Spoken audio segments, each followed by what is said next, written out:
میں فیضان ملک سے ہرگز شادی نہیں کروں گی امی۔ وہ ایک گھٹیا، جاہلانہ اور سطحی سوچ رکھنے والا مرد ہے۔ عورتوں کو پابندیوں میں جکڑ کر رکھنے والا شکی مزاج انسان۔ دیکھتی نہیں آپ زینیا بیچاری کی زندگی اس نے کیسے اجیرن کر رکھی ہے؟ کتنی ذہین تھی وہ۔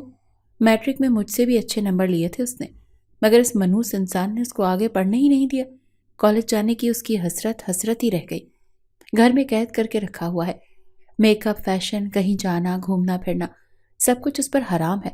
اور پھر اوپر سے رشتہ بھی اس کا اپنے جیسے ہی شکی مزاج جاہل مرد سے طے کر دیا ہے۔ یعنی ایک دوزخ سے نکل کر دوسری دوزخ میں جائے گی زینیا۔ میں ایسی قید والی زندگی ہرگز نہیں گزار سکتی، بلکہ میرا تو دم ہی گھٹ جائے گا۔ پتہ نہیں زینیا کیسے ایسی زندگی گزار رہی ہے۔ میں ہوتی یا تو خود زہر کھا لیتی یا پھر ایسے بھائی کو ہی دے دیتی۔ آپ سب کچھ جانتے بوجھتے ہوئے بھی مجھے اس اندھے کنویں میں دھکیلنا چاہتی ہیں؟ ابرش غصے سے اندر کمرے میں ماں سے مخاطب تھی۔ دروازے کے پاس سے گزرتے فیضان ملک نے اس کا ایک ایک لفظ بغور سنا اور غصے سے جبڑے بھینچ گیا۔ اس کی شان میں اور بھی قصیدے پڑھ رہی تھی۔ فیضان ملک ششدر کھڑا سنتا رہا۔ تمہیں میرے بارے میں ادا کیے گئے اپنی ان تمام لفظوں کی قیمت چکانی پڑے گی ابرش ملک۔ اس نے مٹھیاں بھینچ کر خود سے عہد کیا اور پھر دادی جان کے پاس چلا آیا۔ دادی جان، میں جا رہا ہوں، آپ کو جب آنا ہو چچا جان سے فون کروا دیجیے گا۔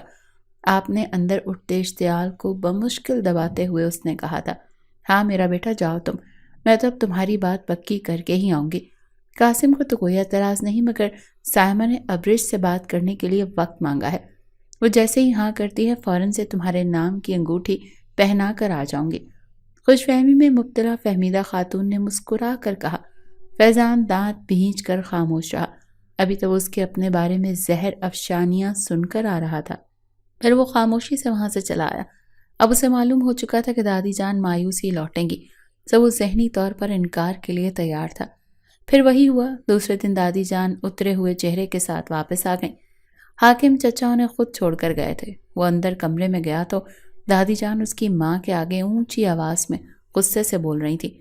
قسم خدا کا، پالش بھر کی لڑکی ہے اور منہ پھاڑ کر انکار کر دیا، وہ بھی میرے اتنے لائق فائق برسر روزگار پوتے کے لیے۔ اور ماں باپ کو دیکھو، وہ بھی اس 1.5 فٹ کی لڑکی کو کنٹرول نہیں کر سکتے۔ دونوں میاں بیوی نے چہرہ لٹکا کر کہا، ہمیں معاف کر دینا اماں۔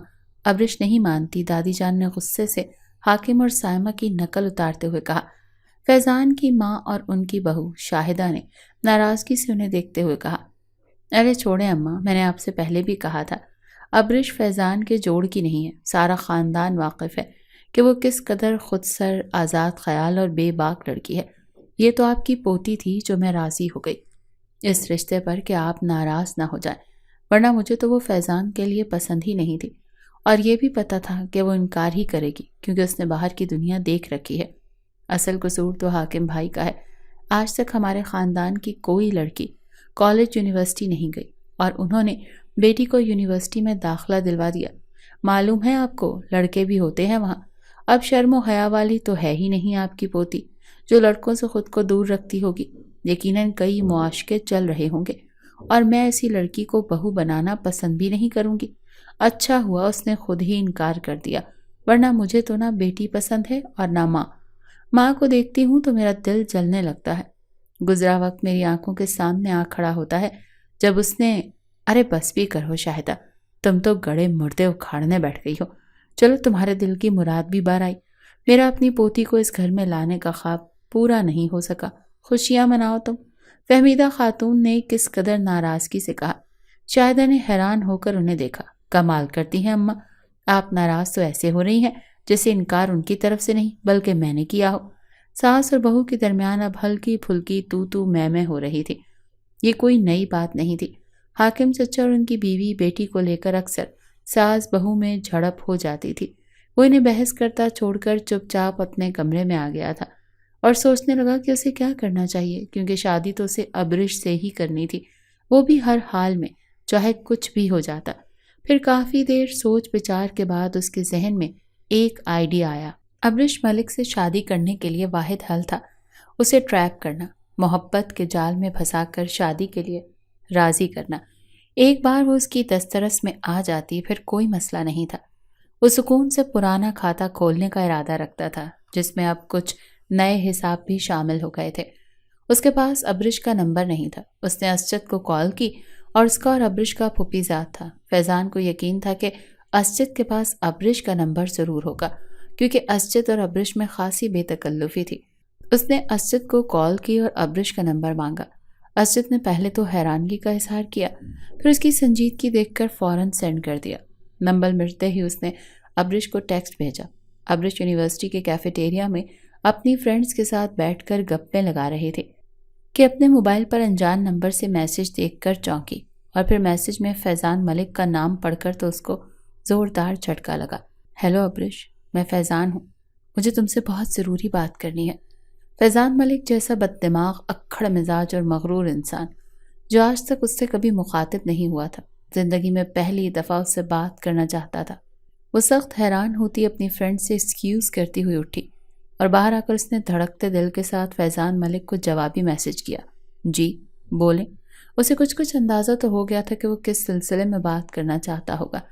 ابرش کا انکار اس تک پہنچا ہی ہوگا، پھر بھی اسے تجسس ہوا وہ کہنا کیا چاہتا ہے اس بارے میں بھلا۔ تھوڑی دیر میں ہی فیضان ملک کی کال آ گئی۔ ابرش نے دھڑکتے دل کے ساتھ ریسیو کی۔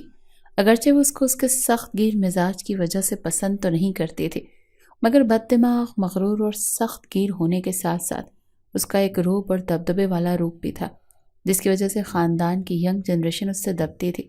پیٹھ پیچھے چاہے اس پر کتنی ہی تنقید کیوں نہ ہوتی ہو، مگر منہ پر کچھ کہنے کی کسی میں ہمت نہ تھی۔ یہی حال ابرش کا بھی تھا۔ بے شک فیضان ملک کے بارے میں اس نے نہ کبھی اچھا سوچا اور نہ بولا، مگر اس سے بات کرتے ہوئے ابرش کو عجیب سی جھجک سی محسوس ہو رہی تھی۔ ابرش، تم نے میرے رشتے سے انکار کیوں کیا؟ وجہ جان سکتا ہوں کیا؟ اس نے انتہائی نارمل انداز میں پوچھا، جیسے کوئی بہت ہی عام سا سوال ہو۔ ابرش گڑبڑا کر رہ گئی۔ وہ میں ایکچولی اسے سمجھ نہ آیا کہ وہ اپنے انکار کی کیا توجیہ پیش کرے، کیونکہ انکار کی جو وجوہات تھیں وہ کم از کم اس کو تو نہیں بتا سکتی تھی، کیونکہ اندھے یا کانے کو منہ پر تو نہیں کہتے کہ تم اندھے اور کانے ہو، اسی لیے مجھے ناپسند ہو۔ اچھا چھوڑو، میں تم سے فیس ٹو فیس ملنا چاہتا ہوں، فیضان ملک نے کہا۔ Face to face? ابرش گھبرائی۔ کیوں، کوئی مسئلہ ہے کیا؟ فیضان ملک نے سوال کیا۔ نہیں، مسئلہ تو کوئی نہیں۔ اوکے، پھر آپ گھر آ جائیے، ابرش نے سوچ کر کہا۔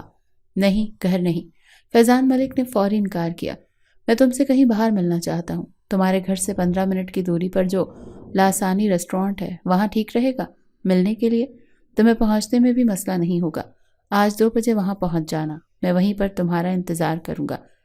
فیضان ملک سے یہ بات سن کر ابرش کو تو جھٹکا ہی لگا۔ وہ تو عورتوں کے باہر نکلنے کے ہی خلاف تھا، کجا کے ہوٹلز میں جانا، اور آج خود اسے باہر ملنے کا کہہ رہا تھا۔ ابرش سخت حیران ہوئی۔ بہرحال اسے کوئی مسئلہ نہیں تھا، وہ اپنے یونی فرینڈز کے ساتھ پہلے بھی ہوٹلز ریسٹورانٹس میں گھومتی رہتی تھی۔ اس کے فرینڈز میں میلز بھی شامل تھے اور فیمیلز بھی۔ اس کا دل چاہا کہ انکار کر دے، وہ بھلا کیوں ملے اس فیضان ملک سے جس نے اسے سامنے ہونے پر ہمیشہ ناگوار نگاہوں سے ہی ابرش کو دیکھا تھا، مگر نہ جانے کیوں وہ انکار نہیں کر پائی۔ پھر 2 بجے جب وہ اس ریسٹورانٹ میں پہنچی تو وہ وہاں پہلے سے موجود اسی کا انتظار کر رہا تھا۔ اس نے مسکراتے ہوئے کھڑے ہو کر ایسے والہانہ انداز میں ابرش کو ویلکم کیا کہ وہ تو حیران ہی رہ گئی۔ پھر وہ بیٹھی تو اس کے انکار کرنے کے باوجود فیضان ملک نے لنچ منگوا لیا تھا۔ لنچ کے دوران وہ اسمائل دے دے کر ادھر ادھر کی باتیں کرتا رہا، ایک ایک چیز اصرار کر کے ابرش کو پیش کرتا رہا۔ اس کا رویہ اتنا بے تکلفانہ اور مہذبانہ تھا کہ ابرش اس کی کایا پلٹ پر حیران تھی۔ وہ اس سے یوں پیش آ رہا تھا جیسے دونوں میں کافی عرصے سے دوستی ہو۔ لنچ کے بعد وہ ایک بار پھر اس سے شادی سے انکار کی وجہ پوچھ رہا تھا۔ ابرش نے انگلیاں چٹخاتے صرف اتنا کہا کہ اسے لگتا ہے کہ ان دونوں کے مزاج الگ الگ ہیں، وہ ٹوٹلی ان میچ کپل ہے، اس کے علاوہ کوئی بات نہیں۔ کیسے الگ الگ مزاج ہیں یار؟ جب 2 انسان اکٹھے رہتے ہیں تو ان کے مزاج بھی ایک ہو ہی جاتے ہیں۔ تم کہو گی تو میں تمہارا ہم مزاج بن جاؤں گا، بس اتنی سی بات تھی۔ کیا یہ اس کے علاوہ بھی کوئی شکایت؟ اس نے ہلکے پھلکے لہجے میں کہہ کر سوالیہ انداز سے اس کی طرف دیکھا۔ آپ تھوڑے سخت مزاج بھی تو ہیں۔ وہ ایکچولی زینیا جب کبھی ملتی ہے تو بتاتی ہے کہ آپ کو غصہ بہت آتا ہے، تو مجھے دراصل غصے والے لوگوں سے ڈر لگتا ہے۔ اس نے ڈرتے ڈرتے کہا تو فیضان ملک زور سے ہنس دیا۔ دوسروں کے لیے سخت مزاج ہوں گا یار، لیکن کم از کم ان لوگوں کے لیے تو ہرگز نہیں جو میرے لیے بہت ہی اسپیشل ہوں، جن کے لیے دل میں خاص جگہ ہو۔ اس نے گہری نگاہوں سے ابرش کی طرف دیکھتے ہوئے معنی خیز لہجے میں کہا۔ میں سمجھی نہیں۔ ابرش کے دل کی دھڑکن تیز ہو گئی تھی۔ وہ کچھ سمجھ چکی تھی، مگر جان بوجھ کر واضح الفاظ میں جواب مانگا۔ سمپل سا مطلب ہے یار، آئی لو یو۔ تم مجھے ہمیشہ سے اچھی لگتی ہو۔ بڑے عرصے سے میں اپنے دل میں تمہارے لیے جذبات چھپائے ہوئے تھا۔ میں نے سوچا ہوا تھا کہ تم سے شادی کے بعد ہی آشکار کروں گا، لیکن تمہارے انکار نے مجھے پہلے بتانے پر مجبور کر دیا۔ خاندان میں کوئی ایسی لڑکی نہیں ہے جس کے بارے میں نے کبھی ایسا سوچا ہو جیسا تمہارے بارے میں سوچتا ہوں۔ اس کے کھلم کھلا اعتراف سے ابرش کا دل سینے میں ہی دھڑ دھڑ کرنے لگا تھا۔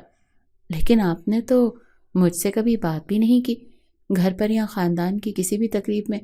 جب بھی ہمارا سامنا ہوا آپ نے ہمیشہ مجھے اگنور کیا۔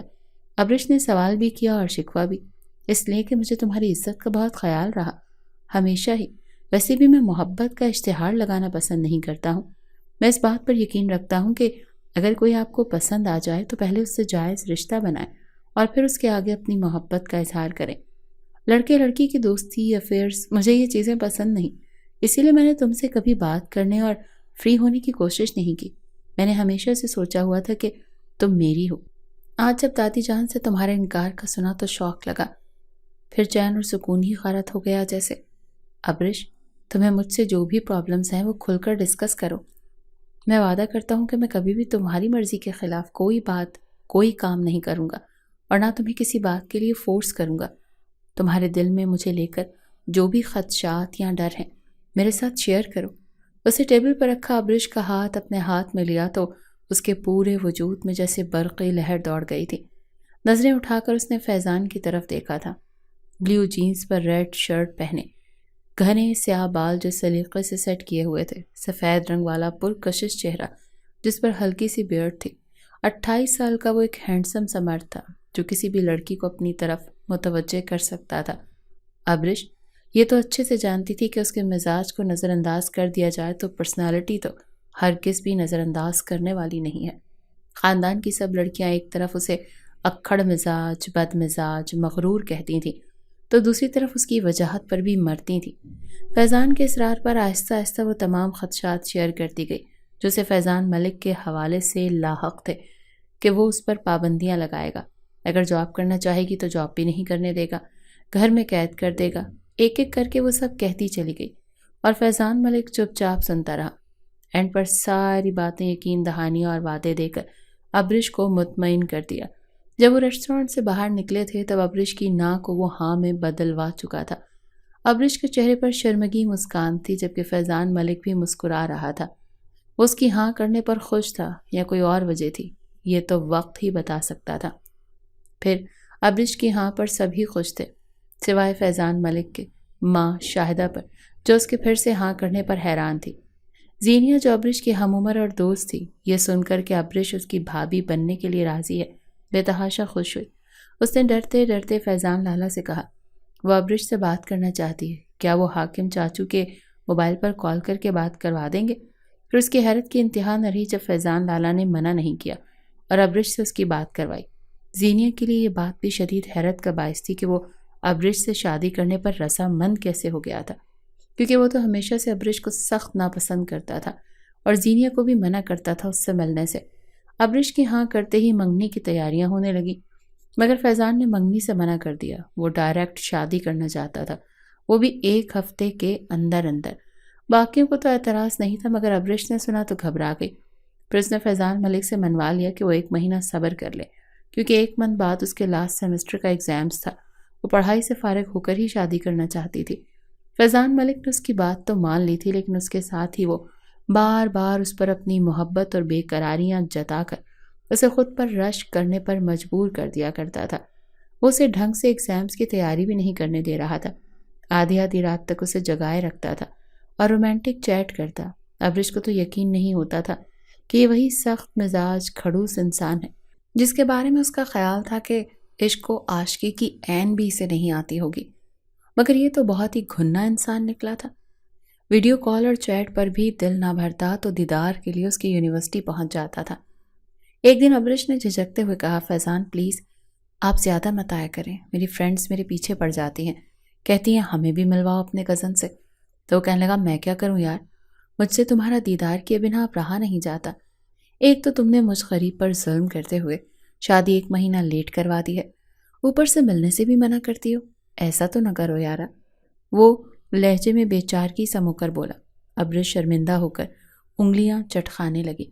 پھر فیضان نے اس کو اپنے فرینڈ سے ملوایا۔ ان کے 6 لوگوں کا گروپ تھا، جن میں 3 لڑکے اور 3 لڑکیاں تھیں۔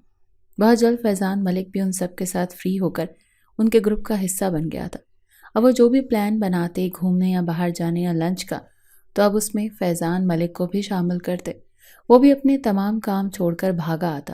ابرش اپنی خوش قسمتی پر ناز کرتی کہ وہ فیضان ملک کے لیے اتنی اہم ہے کہ صرف اس کی خاطر اپنے مزاج کے برعکس اس کے شرارتی بدتمیز دوستوں کو بھی خوشی خوشی جھیل رہا تھا۔ پھر جیسے ہی ابرش کے پیپرز ختم ہوئے، دونوں گھروں میں شادی کی تیاریاں شروع ہو گئیں۔ ابرش بہت خوش تھی۔ فیضان ملک کی بے قراریوں اور رومانٹک باتوں کو سوچ کر وہ اکیلے میں مسکراتی رہتی تھی۔ شادی کی ساری شاپنگ اس نے فیضان کی خواہش پر اس کے ساتھ مل کر کی تھی۔ وہ اپنی پچھلی باتوں اور پچھلے خیالات جو وہ فیضان کے بارے میں رکھتی تھی یاد کر کے ہنستی تھی۔ روانی میں اس نے یہ سب کچھ فیضان سے بھی شیئر کر دیا تھا، بلکہ اس نے خود باتوں باتوں میں اسے طریقے سے گلوایا کہ وہ بتاتی چلی گئی۔ سب باتیں سن کر وہ ہنستا تھا۔ ابرش سوچ بھی نہیں سکتی تھی کہ جن باتوں پر وہ اب ہنس رہا ہے، آگے چل کر انہی سب باتوں کا خمیازہ اسے بھگتنا پڑے گا۔ اس کے وہم و گمان میں بھی نہیں تھا کہ فیضان ملک تو اسے اپنے چہرے پر وقتی نقاب چڑھایا ہوا تھا، جو بہت جلد وہ اتارنے والا تھا۔ زور و شور کی تیاریوں کے بعد شادی کا خوبصورت دن بھی آن پہنچا، جب وہ دل میں کئی امنگیں اور آرزوئیں اور فیضان ملک کے دکھائے گئے خواب سجائے پھولوں سے بری سیج پر اس کا انتظار کر رہی تھی۔ فیضان ملک جب کمرے میں داخل ہوا تو ابرش کے دل کی دھڑکن شرم اور آنے والے وقت کا سوچ کر تیز ہو گئی۔ وہ آہستگی سے قدم اٹھاتا اس تک آیا تھا۔ ابرش کے چہرے پر گھونگھٹ تھا۔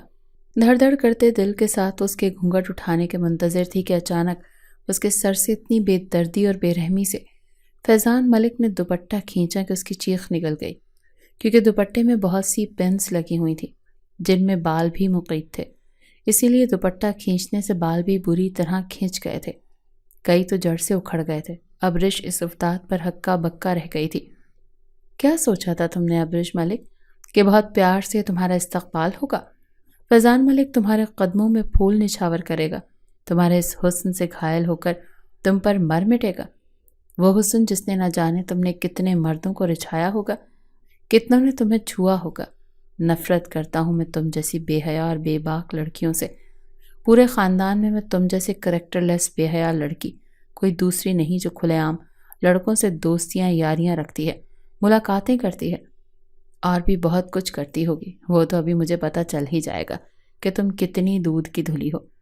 کیا سوچا تھا تم نے کہ پورے خاندان کی لڑکیوں کو چھوڑ کر میں نے تمہارا انتخاب اس لیے کیا کہ مجھے تم سے محبت ہوگی؟ اس نے ایک طنزیہ نگاہ ششدر بیٹھی ابرش پر ڈالی۔ ابرش ملک، تم سوچ بھی نہیں سکتی کہ مجھے تم سے کتنی نفرت ہے، تمہاری صورت سے، تمہارے اس ناپاک وجود سے، تمہارے کردار سے گھن آتی ہے مجھے۔ بس کوئی بھی مرد تم سے چند بول محبت کے بول دے تو تم پکے ہوئے آم کی طرح اس کی جھولی میں گر جاتی ہو۔ تمہاری بے حیائی اور ہلکا کردار دیکھ کر مجھے یقین ہو گیا ہے کہ اگر میں تمہیں شادی سے پہلے فزیکل ہونے کا کہتا تو بھی تم ہرگز منع نہ کرتی، کیونکہ عورت کا اپنی عزت کی حفاظت کرنا تمہارے نزدیک کوئی معنی نہیں رکھتا۔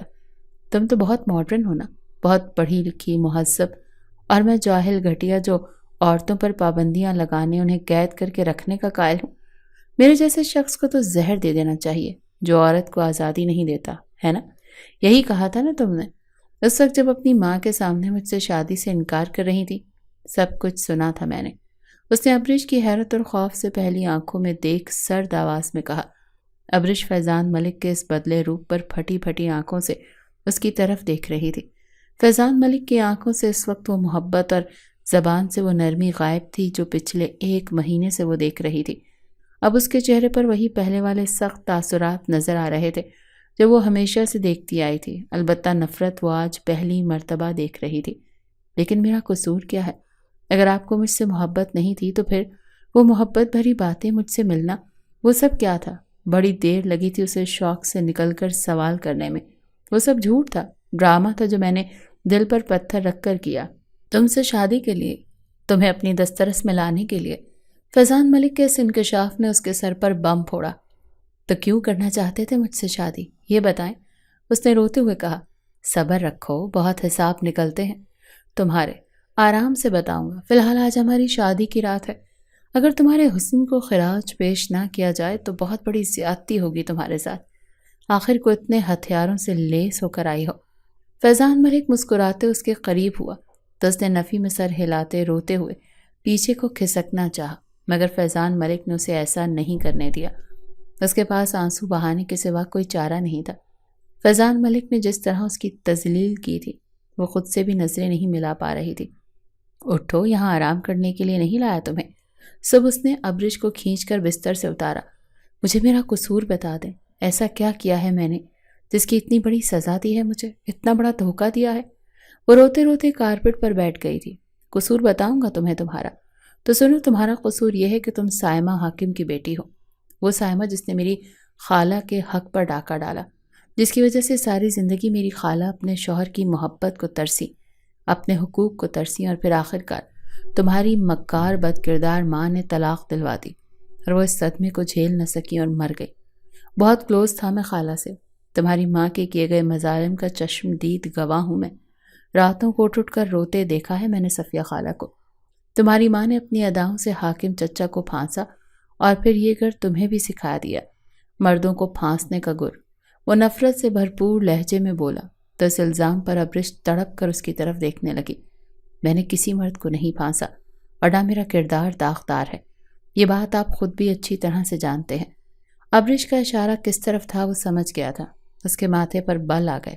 جسٹ شٹ اپ، کوئی ستی ساوتری نہیں ہو۔ 3 یار تو تمہارے میرے سامنے ہی ہیں جن کے ساتھ سارا دن یونیورسٹی میں اور یونیورسٹی سے باہر آوارہ گردی کرتی رہی ہو۔ فیضان ملک کا اشارہ اس کے یونیورسٹیز فیلوز عماد، بنٹی اور وکی کی طرف تھا جن سے ابرش نے اس کی دوستی کروائی تھی۔ اور میری ایک بات تم کان کھول کر سن لو، اس کمرے کی کوئی بات باہر گئی، یقینی میرے گھر والوں کے سامنے، تو تم سوچ بھی نہیں سکتی کہ میں تمہارا کیا حشر کروں گا۔ ویسے اگر تم بتا بھی دو تو مجھے کوئی فرق نہیں پڑتا، کیونکہ مجھ سے نجات تو تمہیں اب کسی صورت نہیں ملے گی۔ بس پھر یہ ہوگا کہ میں تمہیں یاد نہیں رکھوں گا، بلکہ تمہیں یہاں سے لے جا کر بہت دور چلا جاؤں گا، وہاں جہاں کوئی تمہاری آواز سننے والا بھی نہیں ہوگا، اور پھر تم پر میں وہ قہر برپا کروں گا کہ پناہ مانگو گی تو بھی نہیں ملے گی۔ وہ انگلی اٹھا کر وارن کرتے ہوئے کہہ رہا تھا۔ پھر ابرش کا برا وقت شروع ہو گیا تھا۔ ولیمے والے روز جب اس کے ماں باپ نے اسے اپنے گھر لے جانا چاہا تو فیضان نے منع کر دیا۔ دادی کی سفارش پر بھی نہیں مانا تھا۔ سب کو کچھ گڑبڑ کا احساس ہوا، مگر ابرش نے فیضان کے ڈر سے اپنی ماں باپ سے کچھ نہ کہا۔ رات کو جب وہ کمرے میں آئے تو ابرش کو سختی سے وارننگ دی کہ آج کے بعد وہ مائکے جانے کا نام نہیں لے گی۔ اگر اس کے ماں باپ لینے بھی آئیں تو وہ خود ہی جانے سے انکار کر دے گی۔ دوسری رات بھی اسے اچھا خاصا ڈرانے دھمکانے کے بعد وہ اس کے جسم سے کھیلتا رہا۔ سو وہ درد سے چور وجود کے ساتھ اس کے حکم پر کچن میں اس کے لیے ناشتہ بنا رہی تھی۔ اس کا چہرہ بجھا ہوا اور رونے کی وجہ سے سرخ تھا۔ فیضان ملک کی ماں شاہدہ کی جہاں دیدہ نگاہوں نے معاملہ تاڑ لیا۔ تیسرے دن ہی انہوں نے بیٹے کو کمرے میں بلوا کر یہ اگلوا لیا تھا کہ اس نے ابرش سے شادی صفیہ خالہ کا بدلہ لینے کے لیے کی تھی۔ شاہدہ کی دل کی ہر ٹھنڈی پھوار پڑ گئی تھی یہ سن کر کہ کیونکہ وہ پچھلے 15 سالوں سے انتقام کی آگ میں ہی تو جل رہی تھی۔ صفیہ ان کی بڑی بہن تھی۔ ماں باپ کے جلدی فوت ہونے کی وجہ سے صفیہ نے ہی چھوٹی بہن کو ماں باپ کی طرح پالا۔ صفیہ کا رشتہ بچپن میں ہی اس کے کزن حاکم اور شاہدہ کا ہاشم کے ساتھ طے تھا۔ دونوں بہنوں کی اکٹھی شادی ہوئی تھی۔ شادی کے 1 سال بعد شاہدہ ایک بیٹے کی ماں بن گئی تھی، مگر صفیہ کے ہاں کوئی خوشخبری نہیں آئی۔ حاکم کو صفیہ سے کچھ خاص رغبت نہیں تھی، مارے باندھے وہ اس کے ساتھ زندگی گزار رہا تھا۔ دونوں بہنیں ایک ہی گھر میں تھیں۔ فہمیدہ خاتون ان کی سگی خالہ تھی۔ شاہدہ کا بیٹا فیضان 7 سال کا ہو گیا۔ صفیہ اولاد کے لیے دوا علاج کر رہی تھی، مگر خدا کے ہاں دیر تھی شاید۔ ایک دن حاکم اچانک ایک عورت جو گھر لے آئے اور کہا یہ ان کی دوسری بیوی سائمہ ہے، جس سے انہوں نے بہت ٹائم سے خفیہ شادی کر رکھی تھی۔ صفیہ جو حاکم سے بہت پیار کرتی تھی، حاکم کی دوسری شادی کو برداشت نہ کر سکی اور خود کو روک لگا لیا۔ چند دنوں میں ہی سائمہ نے سب کچھ اپنے کنٹرول میں کر لیا۔ حاکم گھر کا سب سے بڑا بیٹا تھا، اس کے پیسے سے گھر چل رہا تھا۔ ہاشم کی کچھ خاص آمدن تھی نہیں، اس کے رزق کی محتاج ہونے کی وجہ سے کوئی بھی اس کی لاڈلی بیوی کو روک ٹوک نہ کر سکا، جو آہستہ آہستہ پورے گھر پر قابض ہو گئی۔ ایک بیٹی پیدا کر کے حاکم کی نسل بڑھانے کا اعزاز بھی انہی نے حاصل کر لیا تھا۔ ایک دن فہمیدہ خانم کو احساس ہوا تو اس نے حاکم کو بلا کر گھر کے 2 حصے کرنے کو کہا۔ ہاشم کو کہیں نوکری مل گئی تو وہ اس گھر میں نہیں رہنا چاہتا تھا، اسی لیے حاکم نے اسے اس کے حصے کے پیسے دے دیے۔ وہ بیوی بچے کو لے کر چلا گیا۔ جب وہ اپنے گھر میں اچھے سے سیٹل ہو گیا تو اس نے ماں کو بھی بلوا لیا، کیونکہ فہمیدہ خاتون چھوٹے بیٹے ہاشم سے بہت قریب تھی۔ سب کے چلے جانے کے بعد صفیہ مکمل طور پر سوتن کے رحم و کرم پر ہی تھی، جس نے صفیہ پر ظلم کرنے شروع کر دیے۔ اس نے حاکم کو روک دیا کہ وہ اب کبھی صفیہ کے پاس نہیں جائے گا۔ حاکم نے خوشی خوشی اس کی یہ بات مان لی تھی۔ پھر سائمہ نے صفیہ کو اس حد تک ٹارچر کیا کہ وہ ذہنی مریض بن گئی۔ پھر سائمہ نے حاکم سے کہنا شروع کیا کہ اس پاگل عورت کی وجہ سے اس کا سکون خراب ہوتا ہے، لہٰذا وہ اسے طلاق دے کر گھر سے نکال دے۔ اور پھر ایک دن حاکم نے ایسا ہی کیا۔ طلاق سے پہلے صفیہ صرف ڈپریشن کی مریضہ تھی، پاگل نہیں تھی، لیکن طلاق کے بعد وہ نیم پاگل ہو گئی۔ ہاشم اور شاہدہ سے اپنے گھر لے آئے تھے۔ حاکم سے انہوں نے تعلق توڑ لیا تھا۔ ہاشم اور شاہدہ کے پاس وہ بمشکل 3 مہینے زندہ رہیں، اور ان 3 مہینوں میں فیضان 24 گھنٹے خالہ کے ساتھ رہا۔ ان کا حاکم کو یاد کر کے رونا، بلکنا، سائمہ کو بد دعائیں دینا، سب کچھ وہ اپنی آنکھوں سے دیکھتا رہا تھا۔ تب وہ 10 سال کا تھا۔ اس نے خود سے عہد کیا تھا کہ وہ صفیہ خالہ کا بدلہ حاکم، چچا اور ان کی بیوی سے ضرور لے گا۔ پھر کئی سالوں بعد جب ان کی بیٹی ابرش کو اس نے خاندان کی کسی شادی پر دیکھا تو تبھی اس نے بدلہ لینے کا طریقہ سوچ لیا تھا۔ اس وقت وہ 19 سال کا تھا۔ ابرش اس سے 7 سال چھوٹی تھی۔ اس نے دادی کو کسی نہ کسی طرح قائل کر کے ان کی حاکم چچا سے ناراضگی ختم کروا دی تھی۔ دونوں بھائیوں میں پھر سے آنا جانا شروع ہو گیا۔ شاہدہ اور سائمہ کے بیچ تعلقات سرد ہی رہے ہمیشہ، البتہ ساس کے ساتھ سائمہ کی تھوڑی بہت بن گئی تھی۔ اب فہمیدہ خاتون کبھی اس بیٹے کے پاس ہوتی تو کبھی اس کے، لیکن زیادہ تر وہ ہاشم کے گھر ہی رہتی تھی۔ ابرش اور زینیہ ہم عمر تھی، دونوں نے اکٹھے میٹرک کیا۔ ابرش تو بڑے آرام سے میٹرک کے بعد کالج بھی چلی گئی، جبکہ زینیہ کو فیضان نے گھر بٹھا دیا۔ وہ لڑکیوں کی تعلیم کے خلاف تھا۔ اس کا خیال تھا کہ تعلیم عورت کو باغی بنا دیتی ہے۔ ابرش خاندان کی واحد لڑکی تھی جو کالج بھی پڑھتی تھی اور آزادی سے باہر گھومتی پھرتی بھی تھی۔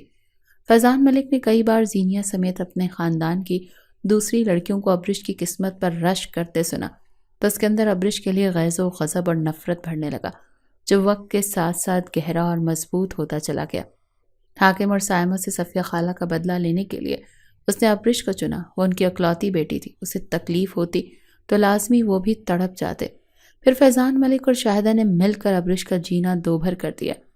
شاہدہ سارا دن اسے گھر کے کام کرواتی اور تانے بھی مارتی، جبکہ فیضان ملک گھر آتا تو ابرش کو نت نئے طریقوں سے تکلیف پہنچاتا۔ دینیا جب کچھ دیکھتی تو اسے افسوس بھی ہوتا تھا، مگر وہ ماں اور بھائی کو نہیں روک سکتی تھی۔ پھر کچھ عرصے کے بعد وہ بیاہ کر اپنے گھر چلی گئی۔ فہمیدہ خاتون سیڑھیوں سے گر کر اپنی ٹانگیں توڑوا بیٹھی تھی، اسی لیے وہ اپنے کمرے میں بستر پر لاچاری کی حالت میں لیٹی رہتی تھی۔ ابرش کے ساتھ کیا ہو رہا تھا انہیں کچھ پتہ نہیں تھا۔ ابرش نے اپنے ہونٹ سی رکھے تھے، وہ چپ چاپ فیضان ملک کا ہر ستم برداشت کر رہی تھی۔ شادی کے بعد اس نے ایک رات بھی ابرش کو اس کے مائکے میں نہ رکنے دیا، 2 بار خود ہی لے کر گیا اور چند گھنٹوں بعد واپس بھی لے آیا۔ اگرچہ حاکم اور سائمہ کو کچھ اندازہ تو تھا، مگر وہ کچھ کر نہیں سکتے تھے، کیونکہ ابرش کچھ بتاتی تو دور یہ ماننے کے لیے بھی تیار نہ تھی کہ اس کے ساتھ سسرال میں برا ہو رہا ہے۔ ایک دن سائمہ اس سے ملنے آئی تو انہوں نے ابرش کے جسم پر زخم دیکھے اور پھر زبردستی اس کی شرٹ ہٹائی تو اس کا نشان زدہ جسم دیکھ کر دنگ رہ گئی۔ جس وقت اس کی شرٹ ہٹا کر دیکھ رہی تھی اسی وقت کمرے میں داخل ہوتے فیضان ملک نے یہ سب دیکھ لیا اور الٹے قدموں واپس چلا گیا کہ کہیں اس نے استفسار نہ کر لیں۔ اسے یہ تو یقین تھا کہ اگر ابرش نے بتا بھی دیا تو بھی ماں کے ساتھ تو ہرگز نہیں جائے گی، کیونکہ فیضان ملک نے اسے انتہائی خوف زدہ کر رکھا تھا۔ اور پھر اس کی ماں کے جانے کے بعد وہ کمرے میں آ کر ابرش پر بری طرح بھڑکا تھا۔ تمہیں شرم نہیں ہے اپنی ماں کے سامنے بے لباس ہوتے ہوئے؟ تمہارے جسم کو دیکھنے کا حق صرف میرا ہے۔ بہت بڑی غلطی کی ہے تم نے ایسا کر کے۔ یہ نشان تو کچھ بھی نہیں جو پہلے میں نے تمہیں دیے، اب جو نشان دوں گا وہ اپنی ماں کو ضرور دکھانا۔ کہتے ساتھ ہی وہ اس کے قریب آ گیا۔ ابرش روتی رہی، اس سے رحم کی بھیک مانگتی رہی، مگر اس ظالم کو رحم نہ آیا۔ MBA کی ڈگری لینا ابرش کی سب سے بڑی خواہش تھی، مگر فیضان ملک نے شادی کے بعد اسے یونیورسٹی نہ جانے دیا۔ وہ منتیں کرتی رہی تھی کہ صرف ایک بار جانے دیں، مجھے ٹرانسکرپٹ نکلوانی ہے، ڈگری کے لیے اپلائی کرنا ہے، مگر فیضان ملک نہ مانا۔ اور پھر ایک دن اس کے دوستوں کا گروپ اس سے ملنے آ گیا۔ فیضان ملک نے انہیں تو بے عزت کر کے نکالا ہی تھا، بعد میں جو حشر ابرش کا کیا وہ ایک ہفتے تک یاد کر کر کے روتی رہی۔ پھر اس کا تبادلہ دوسرے شہر ہو گیا۔ اس نے کرائے پر فلیٹ لیا اور ابرش کو بھی ساتھ لے آیا، جو بہت خوفزدہ تھی کہ نہ جانے اب اکیلے میں اس کے ساتھ کیا کرے گا وہ۔ وہاں گھر میں وہ جتنا بھی برا کرتا کمرے میں ہی کرتا، کمرے سے باہر اسے باپ اور دادی کا خیال رہتا تھا، لیکن یہاں دوسرے شہر میں تو وہ بالکل آزاد تھا، کسی کا ڈر نہیں تھا۔ وہ جو چاہتا ابرش کے ساتھ کر سکتا تھا، اس کی جان لے کر حادثے کا رنگ بھی دے سکتا تھا۔ یہ خیالات ابرش کی جان نکالے جا رہے تھے۔ پھر یہاں لا کر فیضان ملک نے واقعی اس پر زندگی پہلے سے بھی زیادہ تنگ کر دی تھی۔ وہ بات بات پر اس پر ہاتھ اٹھاتا، اس کے کردار کی دھجیاں اڑاتا، اس کے ماں باپ کے حوالے سے نازیبا الفاظ استعمال کرتا، اس کی کہی گئی وہ باتیں یاد دلاتا جو وہ اس کے بارے میں کہا کرتی تھی، سوچا کرتی تھی اور فرینکنس میں اسے بتا بیٹھی تھی۔ اس نے ابرش پر سانسیں اتنی تنگ کر دی تھیں کہ اب وہ اس سے نجات کے لیے اپنی موت کی دعا کرنے لگی تھی۔ ایک دن وہ صبح اٹھی تو اسے اپنی طبیعت خراب محسوس ہوئی، پھر یکدم دل خراب ہوا اور الٹیاں آنے لگی۔ جب حالت انتہائی خراب ہوئی تو اس نے فیضان سے درخواست کی کہ وہ اسے ڈاکٹر کے پاس لے جائے، مگر وہ تو گھر سے باہر نکلنے کا سن کر ہی بھڑک اٹھا۔ بے حیا عورت، کس یار سے ملاقات کے لیے باہر جانا چاہتی ہو؟ ڈاکٹر کا بہانہ بنا کر۔ یاد رکھو میں تمہاری ٹانگیں توڑ دوں گا اگر تم نے گھر سے قدم بھی باہر نکالا تو۔ تم مرو یا جیو اب اس گھر میں ہی رہو گی۔ اس گھر سے باہر تمہارا قدم نہیں جانا چاہیے۔ جب بھی اس گھر سے نکلے گا تو تمہارا مردہ وجود ہی نکلے گا، زندہ نہیں۔ یہ کہہ کر وہ باہر سے تالا لگا کر آفس چلا گیا۔ سارا دن ابرش کو بار بار الٹیاں آتی رہیں، انہیں ڈھال بستر پر پڑی رہی۔ کھانا تو دور، پانی کا ایک گھونٹ تک اس کے اندر نہیں گیا۔ رات کو جب فیضان ملک گھر آیا تو اسے بستر پر لیٹا دیکھ اس کے ماتھے پر بل پڑ گئے۔ میں تمہیں یہاں آرام کرنے کے لیے نہیں لایا ہوں۔ صبح بھی جب میں آفس جا رہا تھا تو تم آرام کر رہی تھی اور اب بھی بستر پر ہو۔ اٹھو، کھانا لاؤ میرے لیے۔ درست لہجے میں حکم دے کر وہ فریش ہونے واش روم چلا گیا۔ ابرش نے بستر سے اترنا چاہا مگر اس کا سر چکرایا، وہ پھر سے ڈھہ گئی۔ پھر کوشش کے باوجود اٹھ نہ سکی۔ فیضان ملک فریش ہو کر آیا تو ہنوز لیٹا دیکھ غصے سے اس کی طرف بڑھا۔ تم ابھی تک سوئی ہوئی ہو؟ سنائی نہیں دیا میں نے کیا کہا تھا؟ کھانا لگاؤ۔ اس نے ابرش کو بازو سے کھینچ کر اٹھایا تو وہ لڑکھڑائی اور گرنے سے بچنے کے لیے اسی کا بازو تھاما۔ وہ میں کھانا نہیں بنا سکی، اس نے ڈرتے ڈرتے یوں کہا گویا کوئی بہت بڑا جرم سرزد ہوا ہو اس سے۔ کیوں کھانا نہیں بنایا تم نے؟ کیا کرتی رہی ہو تم سارا دن؟ وہ چلایا۔ میری طبیعت خراب تھی، الٹیاں آتی رہی ہیں، بہت کمزوری ہو رہی ہے، چلا نہیں جا رہا تھا۔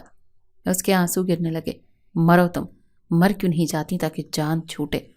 وہ کچھ پل اسے گھورتا رہا اور پھر دھکا دے کر کمرے سے نکل گیا۔ گھر کے قریبی ہوٹل پر جا کر اس نے کھانا کھایا اور کافی دیر مالز میں بلا وجہ گھومتا رہا۔ رات کے 1 بجے جب وہ واپس آیا تو ابرش کو ایک مرتبہ پھر بستر پر گہری نیند سوتا دیکھ کر اسے آگ لگ گئی۔ اس نے اسے جھنجھوڑ کر اٹھا دیا۔ اس کی آنکھوں میں طلب کی خماری دیکھ وہ خوفزدہ ہو گئی۔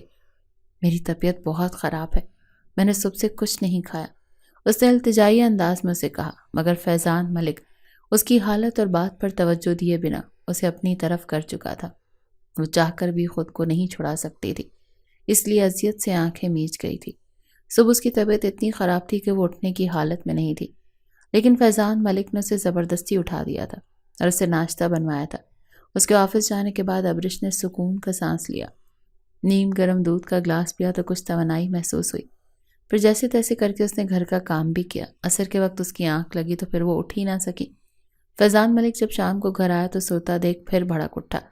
جاہل عورت، کتنی بار کہا ہے جب گھر آؤں تو مجھے سوتی ہوئی نظر نہ آیا کرو۔ جب میں گھر سے باہر ہوتا ہوں تب پوری کر لیا کرو اپنی نیند۔ ابرش اسے خود پر بھڑکتا دیکھ سہم سی گئی۔ وہ مجھے بخار ہے اس لیے سو گئی، اس نے سہمی ہوئی آواز میں وجہ بتائی۔ اس نے ماتھے پر بل ڈال کر ابرش کے ماتھے کو چھوا جو گرم تھا۔ ہلکا سا بخار ہے، کوئی طبیعت یا ٹی بی نہیں جو مر جاؤ گی۔ ویسے بھی تم بہت ڈھیٹ ہڈی ہو، اتنی آسانی سے مرنے والی نہیں۔ ڈرا میں بخار کی ٹیبلٹس پڑی ہیں، لے لو۔ شاید اس پر ترس آ گیا تھا جو ٹیبلٹس کا کہہ رہا تھا۔ ابرش کھڑی سوچتی رہی، وہ واش روم میں تھا۔ اس نے جلدی سے دوا اٹھا کر کھائی اور پھر اس کے لیے کھانا لانے لگی۔ پتہ نہیں تھا اگر ذرا سی دیر ہو جاتی تو وہ ہنگامہ کھڑا کر دیتا۔ اب وہ اس کے ستم سہنے کی عادی ہو گئی تھی، چپ چاپ برداشت کرنے لگی تھی۔ پھر اس نے ان تمام ظلم و ستم پر احتجاج کرنا، اس سے رحم کی بھیک مانگنا چھوڑ دیا تھا۔ وہ خدا کے عدل کی منتظر تھی کہ وہ کب فیضان ملک جیسے فرعون کی رسی کھینچتا ہے۔ ایک دن وہ کچن میں کام کر رہی تھی کہ چرکرا کر گر پڑی۔ فیضان ملک اس وقت گھر پر ہی تھا۔ نہ جانے کیا سوچ کر وہ اسے قریبی ڈسپینسری لے آیا۔ ڈاکٹر نے چیک اپ کرنے کے بعد بتایا کہ وہ 2 مہینے کی پریگننٹ ہے۔ ابرش کو شوق لگا۔ فیضان ملک خاموش رہا، اس کے چہرے سے کسی قسم کا ری ایکشن شو نہ ہوا۔ جب اسے گھر لایا تو نہایت درستگی سے استفسار کرنے لگا کہ تم 2 مہینے کی پریگننٹ ہو اور تم نے مجھے بتایا کیوں نہیں؟ ابرش ڈر سے کانپنے اور رونے لگی۔ مجھے خود بھی پتا نہیں تھا۔ فیضان ملک نے اسے گھور کر دیکھا۔ ایسا تو ہو ہی نہیں سکتا، تمہارے جسم میں تبدیلیاں ہو رہی ہوں اور تمہیں پتہ ہی نہ چلے۔ بے وقوف سمجھا ہوا ہے مجھے کیا؟ وہ دھاڑا۔ ابرش پھوٹ پھوٹ کر رو پڑی۔ میں قسم کھاتی ہوں، مجھے شک تھا لیکن کنفرم نہیں تھا۔ بہت دنوں سے میری طبیعت خراب تھی، میں نے آپ سے اس دن ڈاکٹر کا کہا بھی تھا لیکن آپ نے منع کر دیا۔ ابرش نے روتے ہوئے یاد دلایا تو وہ ایک پل کے لیے چپ رہا اور پھر کہنے لگا، آئندہ اگر کچھ بھی مجھ سے چھپایا نا تو یاد رکھنا مجھ سے برا اور کوئی نہیں ہوگا۔ اس کے بعد فیضان ملک کے رویے میں تھوڑی سی تبدیلی آ گئی۔ وہ اب اس سے گھر کا زیادہ کام بھی نہیں کرواتا تھا اور اس کے کھانے پینے کا بھی تھوڑا بہت خیال رکھنے لگا تھا، لیکن ساتھ ساتھ یہ بھی جتاتا رہتا کہ وہ یہ سب کچھ اپنے بچے کی وجہ سے کر رہا ہے۔ بچے کے بعد اس کی حیثیت وہی ہوگی جو پہلے تھی۔ 9 مہینے اس کے کچھ سکون میں گزرے۔ اس دوران وہ ایک بار اسے اس کی ماں باپ سے ملوانے بھی لے گیا۔ پھر فیضان ملک کو خدا نے بیٹی کی رحمت سے نوازا۔ ابرش کو خوش گمانی تھی کہ خیال تھا شاید اس کے رویے میں تھوڑی بہت لچک آ جائے، مگر نہیں، وہ ایک بار پھر پہلے جیسا بن چکا تھا، بلکہ اس کی سنگدلی میں تو پہلے سے بھی زیادہ اضافہ ہو گیا تھا۔ ذیشا سے وہ بہت زیادہ پیار کرتا تھا، اس کا نام بھی اس نے خود رکھا تھا۔ اگر رات کو ذیشا اٹھ کر رونا شروع کر دیتی، ابرش کو سخت سست سناتا کہ وہ کیوں رلا رہی ہے اسے۔ وہ چپ نہ کروا پاتی تو شروع ہو جاتا تھا کہ جاہل عورت، تمہیں کرنا ہی کیا آتا ہے؟ نہ تم ڈھنگ سے گھر کا کام کر سکتی اور نہ بچی کو سنبھالنا آتا ہے۔ آتا کیا ہے تمہیں؟ بس باہر گھومنا پھرنا، بوائے فرینڈز بنانا۔ وہ اس کے ماضی کا تانا دینا کبھی نہیں بھولتا تھا۔ ابرش صبر کے گھونٹ پی کر رہ جاتی تھی۔ ایک دن وہ ابرش کو اکیلے گھر میں لاک کر کے چند گھنٹوں کے لیے ماں باپ سے ملنے آیا تو دیکھا زینیا آئی ہوئی تھی اور بے تحاشا رو رہی تھی۔ ماں، دادی، بابا سب پریشان فقر چہرہ لیے ہوئے اسے چپ کروانے کے ساتھ خود بھی رو رہے تھے۔ وہ بری طرح چونکا اور تیزی سے ان کے قریب آ کر پوچھنے لگا۔ سب اسے وہاں اچانک دیکھ خاموش ہو گئے اور ایک دوسرے کی طرف دیکھنے لگے۔ بتائیں کیا ہوا ہے، آپ خاموش کیوں ہیں؟ وہ باری باری سب کے چہروں کی طرف دیکھنے لگا۔ تم بتاؤ زینی، کیا ہوا ہے؟ اس نے زینیا کے سر پر ہاتھ رکھا تو وہ ناراضگی سے اس کا ہاتھ جھٹک کر اپنا چہرہ دوسری طرف موڑ گئی۔ زینیا کے اس عمل پر وہ حیران اور پریشان رہ گیا۔ وہ بیٹا، زینیا کو طلاق ہو گئی ہے۔ ہاشم نے گہرا سانس بھر کر اس کے سر پر بم پھوڑا۔ ان کو بتانے کی ضرورت نہیں بابا، میرے ساتھ جو کچھ ہوا یہ انہی کی وجہ سے تو ہوا ہے۔ کہتے ہیں نا، جو کچھ تم دوسرے کی بہن بیٹی کے ساتھ کرو گے وہی تمہاری اپنی بہن بیٹی کے ساتھ بھی ہوگا۔ ابرش پر ظلم کرتے ہو یہ بھول گئے تھے کہ ان کی بھی ایک بہن ہے جس کے حصے میں وہ کانٹے آ سکتے ہیں جن پر یہ بے گناہ کسی اور کی بیٹی کو گھسیٹ رہے تھے۔ میں نے خود اپنی آنکھوں سے دیکھے تھے ابرش کے زخم جو فیضان لالا نے ان کو دیے تھے۔ دل پھٹ گیا تھا میرا۔ پھر اس نے فیضان ملک کی طرف دیکھا۔ اور آپ کو پتا ہے لالا، جو کچھ آپ بے قصور ابرش کے ساتھ کرتے ہیں وہی سب کچھ آپ کی اپنی بہن کے ساتھ بھی ہوتا رہا۔ یہ دیکھیں، اس نے اپنی آستینوں سے کپڑا ہٹا دیا۔ فیضان ملک کی نظر پڑی، وہاں سگریٹ سے جلے نشان دیکھ کر وہ زمین میں گڑ گیا تھا۔ زینیا زاروں قطار رو رہی تھی۔ میں آپ کو زخموں سے چور اپنا بدن نہیں دکھا سکتی لالا، بس یوں سمجھیں جیسے آپ نے ابرش کو گھاؤ دیے بالکل ویسے ہی مجھے بھی ملے۔ قصور ہم دونوں کا نہیں، ابرش کسی اور کے بدلے کا شکار ہوئی اور مجھے آپ نے اپنے جیسے ایک وحشی کو سونپا۔ فیضان ملک ساکت کھڑا رہا، پھر گھٹنوں کے بل زمین پر گر سا گیا اور آواز کے ساتھ رونے لگا۔ ابرش کی التجائیں، بین، چیخو پکار، رحم کی بھیک، اپنی دی گئی اذیتیں، سب کچھ یاد آ رہا تھا۔ ٹھیک ہی تو کہہ رہی تھی زینیا، جو کچھ آپ کسی اور کی بہن بیٹی کے ساتھ کرو گے وہی سب کچھ آپ کی بہن بیٹی کے ساتھ بھی ہوگا۔ اچانک اس کے ذہن میں جھماکا ہوا۔ بہن کے ساتھ تو برا ہو چکا اور اب بیٹی؟ اسے ذیشا کا خیال آیا۔ وہ ایک جھٹکے سے اٹھا اور باہر کی طرف بھاگا۔ نہیں، میں اپنی بیٹی کو اپنے گناہوں کی بھینٹ نہیں چڑھنے دوں گا۔ وہ بہت تیزی سے ڈرائیو کر رہا تھا۔ سارے راستے وہ دھاڑے مار کر روتا گیا تھا اور پھر جب وہ ابرش کے سامنے پہنچا تو اس کا ابتر حال دیکھ کر وہ حیران رہ گئی۔ کافی دیر وہ بستر پر سوئی ذیشا کو پاگلوں کی طرح چومتا اور روتا رہا۔ پھر وہ ابرش کے پاس آیا اور اس کے سامنے گھٹنوں کے بل بیٹھ کر ہاتھ جوڑ دیے۔ ابرش دنگ رہ گئی۔ پھر اس نے دیکھا فیضان ملک جیسا مضبوط مرد اس کے گھٹنوں پر سر رکھ کے پھوٹ پھوٹ کر رو رہا تھا۔ مجھے معاف کر دو ابرش، مجھے دی گئی ساری بد دعائیں واپس لے لو، میری بیٹی کو لگ جائیں گی، پلیز معاف کر دو، وہ تمہاری بھی تو بیٹی ہے نا، تم اس کے ساتھ ایسا کیسے ہونے دو گی؟ ابرش پہلے تو حیران اور پریشان تھی اور اس کی عجیب و غریب باتیں سنتی رہی، پھر بڑی مشکل سے اس کو خود سے الگ کر کے بولی، دیکھیں میں کیوں بد دعا دوں گی، وہ بھی اپنی بیٹی کو، تم منہ سے نہیں دو گی لیکن تمہارے دل سے تو نکلتی رہی ہوگی نا، اگر خدا نہ خواستہ قبول ہو گئی تو میں جیتے جی مر جاؤں گا۔ ذیشا میں میری جان ہے برش، وہ بچوں کی طرح روتے ہوئے بولا، میرے ماں باپ کی بھی مجھ میں جان تھی۔ ابرش کے آنسو گرنے لگے۔ مجھے معاف کر دو ابرش، میں سب کچھ صحیح کر دوں گا۔ وہ بار بار اس کے سامنے ہاتھ جوڑ رہا تھا۔ مجھ سے بار بار معافی مت مانگے فیضان، اگر میں ابھی آپ کو کہہ بھی دوں کہ معاف کر دیا تو میرا دل پھر بھی صاف نہیں ہوگا، اور دل کے صاف ہونے میں وقت لگتا ہے۔ ابرش نے صاف گوئی سے کہا اور آنسو پہنچتے ہوئے وضو کرنے چل دی، کیونکہ اس وقت شام کی اذان ہو رہی تھی۔ فیضان ملک اٹھا اور گھر سے باہر نکل گیا تھا۔ اس کا رخ گھر سے قریبی مسجد کی طرف تھا۔ خدا سے بھی تو اپنے گناہوں کی معافی مانگنی تھی۔